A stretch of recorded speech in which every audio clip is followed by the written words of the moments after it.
et je laisse la parole à Éric Allers puis Ariel Lelouch concernant l'apposition d'une plaque explicative en mémoire des habitants de la rue Laguat, massacrés lors de la colonisation de l'Algérie, période coloniale j'imagine de l'Algérie, rue Laguat, puisque la rue Laguat n'a pas été colonisée directement, à mon avis. La parole est à Éric Allers puis Ariel Lelouch et Daniel Préamel répondra. Merci Monsieur le maire, mes chers collègues.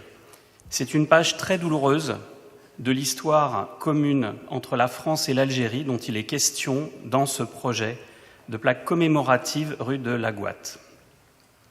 Il est clair que célébrer une victoire qui s'est accompagnée d'atrocités apparaît au regard du XXIe siècle non seulement comme anachronique et déplacé, mais tout simplement comme révoltant. C'est pourtant le contexte qui a présidé à l'époque à la dénomination rue de Laguat, peu après le lotissement du quartier. C'est donc un peu une tâche qui s'imprime et persiste sur la carte de Paris, ce dont notre collectivité a la volonté légitime de vouloir changer la signification.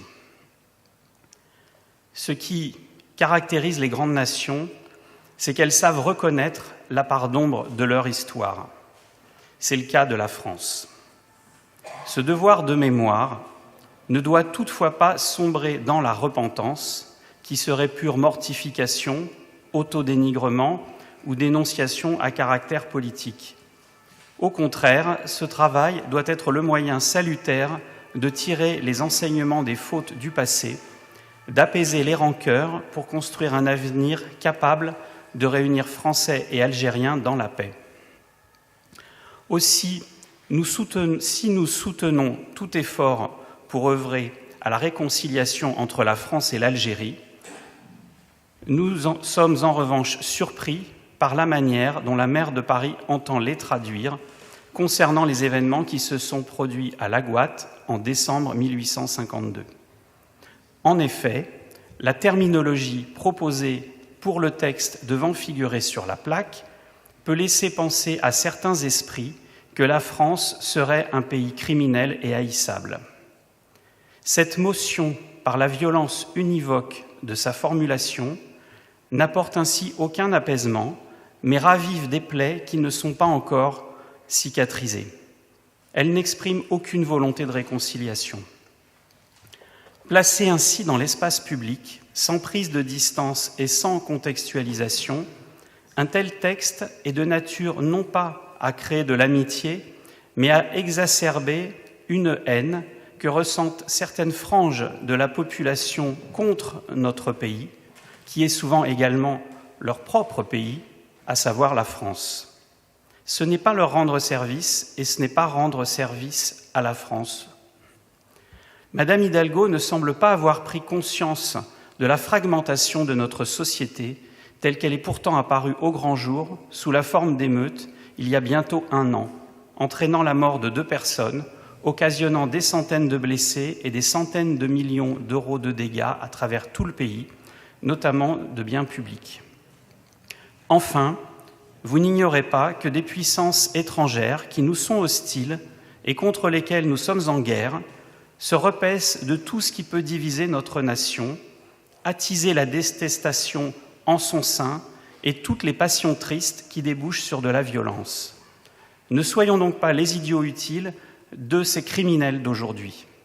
Oui, il est vraiment souhaitable d'exprimer notre aversion pour les massacres commis à Laguat, mais faisons-le avec discernement, afin que le sang versé en 1852 ne soit pas la semence de nouveaux conflits, mais d'un avenir fraternel. Faisons-le autrement que selon ce projet, en votant contre et en élaborant un autre dispositif. Je vous remercie. Merci. La parole est à Ariel Lelouch, puis Daniel Préamel, et j'ai une demande d'explication de vote de Gérald Briand. Oui, merci Monsieur le maire. Monsieur Heller, permettez-moi, pour une fois, d'être en opposition avec vous, mais vraiment systématiquement. Et là, je parle non pas en tant qu'élu, ou pas simplement en tant qu'élu, mais en tant qu'ancien instituteur, ayant travaillé presque 35 ans dans le quartier de la Goutte d'Or. Alors, déjà un point d'éclaircissement, on est bien d'accord que la rue Laguat, pour que tout le monde puisse savoir où elle se trouve en plein cœur de la rue, disons, de la Goutte d'Or. Elle est percée à partir de la rue de Leuville, elle est juste à côté de la rue de Leuville, la rue de Stephenson. Et elle a eu d'abord comme dénomination la rue Mazagran, ensuite, qui est aussi une ville algérienne. Nous avons plusieurs villes, rues qui ont été baptisées selon des villes algériennes au moment de la colonisation. Et si j'insiste sur la Gouatte, c'est qu'elle est à côté d'une école. Elle a d'ailleurs un EHPAD. Un EHPAD où, avec nos classes, on allait visiter, donc on allait rendre régulièrement visite. Je pense que le travail de mémoire vis-à-vis de notre jeunesse est vraiment important. Et quelle que soit la réalité douloureuse des événements qui ont eu lieu pendant cette guerre, qu'on n'a pas voulu, au départ, traiter de guerre, rappelez-vous comme on disait, les événements. Et je pense qu'il est bon aujourd'hui, dans un souci d'aller vers l'avant. La guerre d'Algérie, malheureusement, quand on est en programme d'histoire, je ne parle pas en secondaire, mais en primaire, on s'arrête à la Deuxième Guerre mondiale quand mes collègues quand on essaye d'y aller. Moi, j'ai toujours fait l'effort d'aller jusqu'à la décolonisation.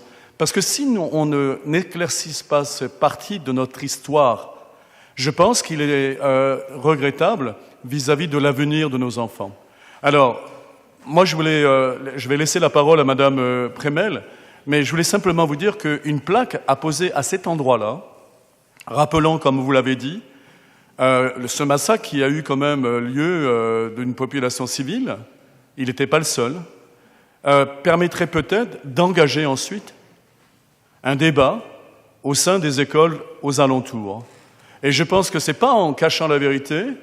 Alors je comprends bien votre souci ensuite de travailler sur ces débats, mais je pense qu'une plaque peut donner l'occasion, en particulier à ces élèves à côté de la rue de Leuville, mais il y a aussi tout proche la rue Cavé, il y a d'autres écoles tout autour de la rue Lagouatte, qui pourraient, avec cette plaque, travailler sur c'était quoi la guerre d'Algérie. Et ne pas nier, vous savez très bien qu'il y a et je vais en arrêter là, il y a un trouble post-traumatique intergénérationnel.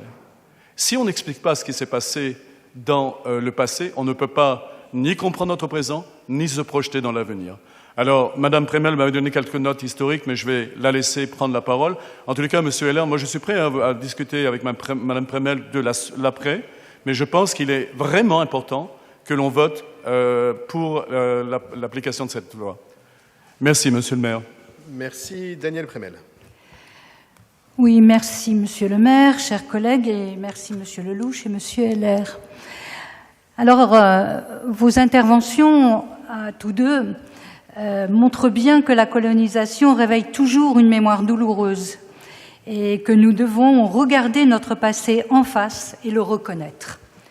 Nous devons à ceux qui ont subi nos actes cette reconnaissance, ce qui nous permet de se retrouver avec eux pour construire un avenir ensemble. Alors je vous appelle à voter pour cette plaque explicative à poser rue Lagouatte, en mémoire des habitants de Lagouatte, oasis du Sahara algérien, et où on a massacré effectivement de nombreux, 2500 personnes, notamment des femmes, des enfants, des personnes âgées. Et donc cette plaque, elle rappellera l'histoire réelle de cette petite ville algérienne, ce qu'ils ont vécu.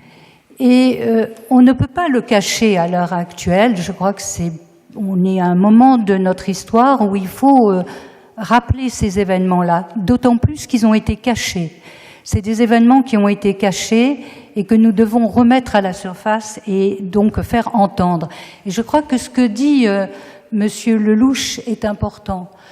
Bien sûr, cette plaque, elle va porter le nom, effectivement, de ce crime, parce que c'est quand même un crime de guerre, quoi que vous en disiez, parce que cette population, elle a été massacrée et on sait qu'une population qui est massacrée par une armée, ça s'appelle un crime de guerre. Alors malheureusement, je le sais, ça rappelle à l'heure actuelle des événements.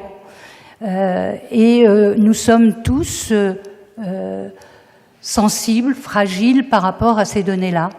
Mais on ne peut pas passer. On ne peut pas passer au-delà de ça. Donc je m'engage effectivement, quand la plaque sera posée, à travailler avec les écoles. Vous avez raison, on doit donner une explication, on doit apprendre aux enfants cette histoire qui a été tue aussi par leurs parents, qui a été tue par nous aussi, et donc nous devons, au moment de la position de la plaque, donner des explications à toutes les écoles qui sont autour, et même peut-être aux adultes qui sont là. Donc je m'engage en tout cas à faire ce travail précis pour que nous puissions au moins garder ce rappel mémorial qui est un rappel effectivement très dur. Alors je rappellerai la phrase de Benjamin Stora, mais qui est aussi de Ricoeur, c'est l'Algérie, il faut que nous puissions trouver la juste mémoire. Et c'est bien cette juste mémoire qu'on trouvera ensemble avec cette plaque. Merci. Merci beaucoup. J'ai eu une demande d'explication de vote de la part de Gérald Briand, puis Éric Hellers. Et s'il n'y en a pas d'autres, on va passer au vote. Oui, je n'avais pas prévu d'intervenir, mais je trouvais que tout y est passé dans votre intervention, Monsieur Hellers. Même la touche complotiste finale. En faisant appel à des agents de l'étranger qui, plus ou moins, seraient en train de tenir la main de ceux qui mettent la plaque. En plus, non, mais de toute façon, tout est en vidéo, donc vous pourrez tout regarder, vous pourrez vous re-regarder après, il n'y a pas de problème. Vous pourrez... En plus, ce qui est fort, en plus, parce que sur le fond, c'est que vous mettez en cause un texte et tout, sans jamais le citer. Ça, c'est génial. Ça, c'est ce que je préfère. Ça, c'est les gens qui font un procès de quelque chose, mais surtout, pas de citation. Bah, évidemment, parce que quand on rentre dans le fond de ce que ça a été le massacre de la Gouette et d'une ville, évidemment, les bras nous en tombent, parce que c'est affreux ce qui s'est passé en 1852. En 1852.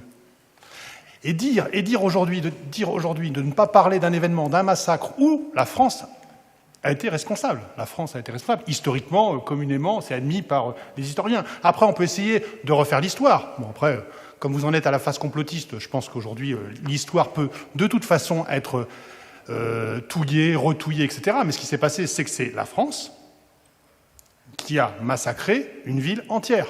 C'est ça qui s'est passé. Et le fait que, dans cette partie-là, de l'arrondissement du 18e, avec la mémoire qu'il y a eu sur la guerre d'Algérie, on n'informe pas les gens de ce qui s'est passé, quel dommage. Après, évidemment, il y a des gens qui, historiquement, ont du mal avec leur mémoire. Moi, je suis plutôt comme Clémenceau, je pense, par exemple, sur la Révolution, je pense que c'est un tout. Donc, je ne fais pas le tri, moi. Et je pense qu'aujourd'hui, il faut regarder les choses lucidement. Ces ombres et ces lumières. Et je pense que l'honneur et aimer la France, pour moi, c'est ça. C'est aussi regarder tout ce qu'elle a été et justement comment elle a réussi à évoluer. Et aujourd'hui, voir ce qui a été fait, voir ce qui a été fait au nom de la colonisation, au nom d'une certaine idée de la France, pour pas que ça se reproduise, oui, c'est utile. C'est utile et c'est porteur. Et je pense qu'il n'y a pire chose que le fait de cacher une douleur. Il n'y a pas pire chose. Il n'y a pas pire chose. Il n'y a pas pire chose. Et donc, moi, je suis assez effaré de l'intervention, donc je vous invite à vous réécouter, et vous allez voir, c'est affligeant. Donc, évidemment, vous voyez ce que nous proposons comme vote, parce que c'est une explication de vote. Donc. Alors, j'ai deux explications de vote supplémentaires. D'abord, Éric Hellers, puis Émile Meunier. Oui, merci Madame Prémel et Monsieur Lelouch pour vos interventions, vos explications. Je ne doute pas du tout de la sincérité de votre démarche, et notamment vis-à-vis des écoles.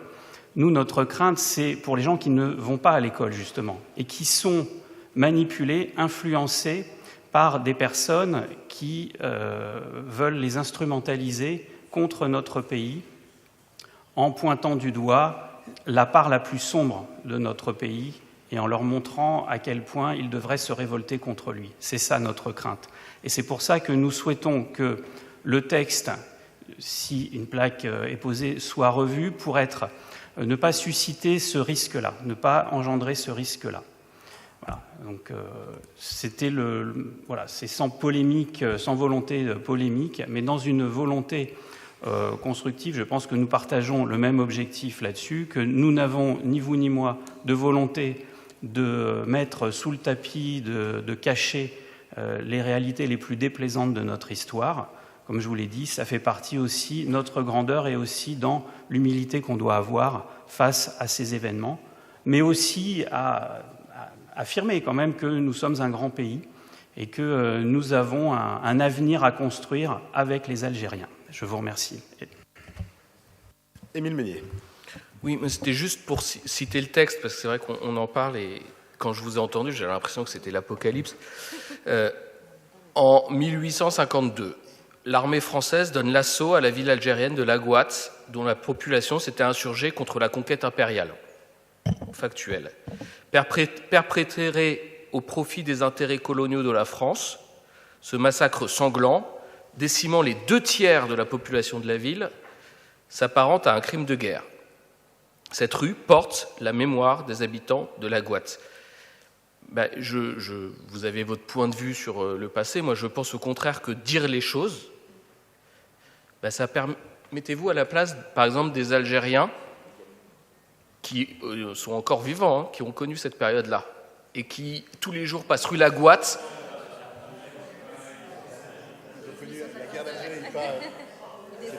Oui, bien sûr. Mais... non, là, ça... non, mais qui tous les jours passent devant la rue Laghouat et dans leur esprit, c'est une commémoration positive de cet événement. Pensez à leurs enfants. Moi, je trouve que dans un souci de réconciliation, à la fois avec les Algériens et à la fois aussi au sein de notre pays, de dire les choses, ça toujours favorise la réconciliation plutôt que l'inverse. Merci. Merci beaucoup. Je vais mettre aux voix cette délibération. Je peux rajouter un mot au débat, et je pense que la lecture que vient de faire Émile Meunier doit absolument rassurer tout le monde s'il y avait des inquiétudes, ce que je n'avais évidemment pas, connaissant l'attitude de la ville de Paris, de la maire de Paris, et bien sûr que si un texte avait été problématique, Daniel Prémel aussi l'aurait vu. Moi, je crois qu'on n'aime pas bien un pays quand on n'aime pas tout un pays. Et je crois qu'on n'aime pas bien un pays quand on n'aime pas comme il est pour de vrai. Et je pense que l'instrumentalisation des débats mémoriels aujourd'hui, c'est au fond, par une partie du champ politique, la démonstration d'un manque d'amour pour la France comme elle est aujourd'hui. Et comme elle est aujourd'hui, issue de toute son histoire. Et la France d'aujourd'hui, elle est remarquable, positivement, par aussi sa diversité, et par la diversité des peuples qui la fondent. Et je pense que si on veut rassembler, il faut rassembler tous ceux qui sont ici. Pas ceux qu'on aimerait voir ici, tous ceux qui sont ici. Et donc je suis profondément en désaccord avec cette vision de ce que serait l'amour d'un pays qui mettrait de côté une partie de son histoire, ça n'a pas de sens, et qui refuserait de valoriser ce qu'il est aujourd'hui. Moi, j'aime pas la France, enfin, j'aime bien aussi la France du XVIIIe, du XIXe et du XXe siècle. J'aime toutes ces France-là. Mais j'aime aussi la France d'aujourd'hui, comme elle est aujourd'hui. Et que la France d'aujourd'hui, effectivement, elle ressemble à la diversité, et notamment à la diversité du XVIIIe. Voilà pourquoi je dis souvent que si la France ressemblait un peu plus au XVIIIe, elle irait sûrement souvent un peu mieux. Et donc je crois qu'il faut valoriser ça, et que l'amour d'un pays, c'est l'amour d'un pays comme il est. Pas comme on aimerait qu'il soit, et encore moins comme il a été. Parce que souvent d'ailleurs, on imagine qu'il a été. Et on se projette dans un passé qui n'a en réalité jamais existé. Voilà pourquoi je suis en désaccord très net avec ce qu'a dit Éric Hellers, parce que je crois à sa sincérité évidemment, je ne mets pas en cause l'amour de la nation de qui que ce soit autour de cette table. Et je pense que dans l'amour de la nation, quand on aime la nation, on l'aime comme elle l'est. Et on n'aime pas la nation d'il y a longtemps. On l'aime aussi. On la trouve très bien à l'époque, et puis pas que très bien à l'époque. Et c'est étonnant d'accepter aussi facilement la critique, souvent radicale, de ce qu'est la France aujourd'hui, mais de considérer qu'on n'a pas le droit de critiquer, avec la même radicalité, la France telle qu'elle y était il y a 100 ans, ou il y a 200 ans, 200 ans, 200 ans, 200 ans, 200 ans. Et voilà pourquoi, 200 ans, voilà pourquoi on peut aimer la France sans forcément savoir accorder le mot 100, mais on peut aussi voter cette délibération d'Acte 315, donc je vais la mettre aux voix, qui est pour, qui est contre, qui s'abstient, elle est adoptée. Et je pense qu'on va en arriver à une délibération légèrement plus consensuelle, et je laisse la parole à Jean-Philippe Davieux concernant la dénomination du belvédère de la Bohème. Oui, finalement, on commémore là aussi quelque chose de plus léger.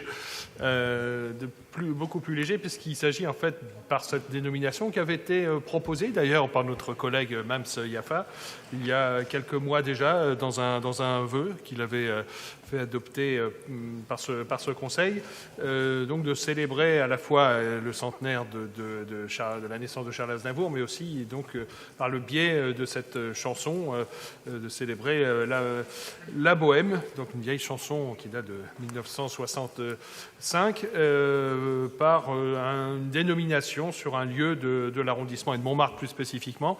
Et c'est donc cette délibération qui va nous permettre dans un petit coin de Montmartre, en dessous du parc Marcel Bleustein-Blanchet, d'avoir un site qui rend hommage à la Bohème. Et donc je voulais me réjouir de cette délibération. Daniel Prémel. Oui, merci. Effectivement, plus léger. Donc, effectivement, en janvier de cette année, nous nous engagions à trouver une petite place, un petit jardin rendu public sur la butte, pour que nous puissions continuer à faire vivre la Bohème à Montmartre. Alors, en juin, engagement tenu, remarquez, une demande qui fait rêver Montmartre montre qu'il est possible de réaliser des records autres que ceux des épreuves des Jeux Olympiques. C'est un record battu, je vous le dis, pour trouver un lieu aussi rapidement. Alors, le lieu proposé, rue de la Bonne, à la hauteur de la rue Saint-Vincent, est sous le Sacré-Cœur et surplombe le parc Marcel Bleustein-Blanchet. Et on va dire que, au-delà de son lieu géographique, ce belvédère en hommage de la Bohème, vous vous en souvenez, on avait chanté, j'avais essayé de vous faire chanter, donc la chanson d'Aznavour écrite par Jacques Plante, est un lieu symbolique au croisement d'une ancienne fontaine appelée la Bonne Fée et de la rue Saint-Vincent, chanson chantée aussi par Patachou à la renommée de Montmartre. Donc vous voyez, c'est un petit espace, mais qui est vraiment très bien placé. Et je pense que nous pourrons fêter, en tout cas, cet événement, la Bohème, comme on le fête à Montmartre, avec des chants, des danses. Et oui, il est bon aussi, dans ces moments-là, d'avoir des moments de respiration. Et je vous assure qu'après l'autre, effectivement, délibération, ça me fait respirer. Alors, je vous rappelle, la Bohème, ça voulait dire « on est heureux » et nous avions tous du génie. Donc, essayons d'avoir du génie pour continuer ce conseil d'arrondissement. Quant à être heureux, ça, c'est chacun pour soi.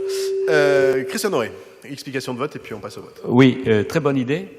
La question que je vous pose, Madame Prémel, est-ce qu'il est prévu, parce que je ne suis pas sûr que tout le monde connaisse la Bohème de Charles Aznavour, est-ce qu'il est... excusez-moi. Bon, moi je la connais, si vous voulez, je peux vous la chanter, mais... Non, mais les touristes, la question, la suggestion, on ne pourrait pas mettre le texte de la chanson? Non, je ne sais pas. Hein. Je ne sais pas. Vous voulez mettre tout le texte de la chanson, parce qu'elle est longue, quand même, la chanson. Donc, vous choisirez, Madame Prémel, on vous fait confiance. On vous fait confiance, Madame Prémel. Ah, vous me faites confiance. Cette fois-ci. Non, vous y pensez, je ne sais pas, moi. Alors, je pense que sur la plaque elle-même, probablement pas, parce que c'est quand même une plaque de rue, c'est une vraie rue. Mais par contre, imaginez qu'on puisse y adjoindre un écriteau, ça oui, ça a sûrement, d'abord c'est sûrement possible, et ça a sûrement du sens, parce que c'est vrai que la Bohème, ça parle à beaucoup de Parisiens, enfin beaucoup de Français. Montmartre n'appartient pas qu'aux Français, et donc peut-être que ce serait intéressant. Mais ça, je fais moi aussi entièrement confiance à Daniel Prémel et à Mme Siafa pour y travailler. Donc je mets aux voix la DU 82 qui est pour, qui est contre, qui s'abstient. Elle est adoptée. Je vous en remercie.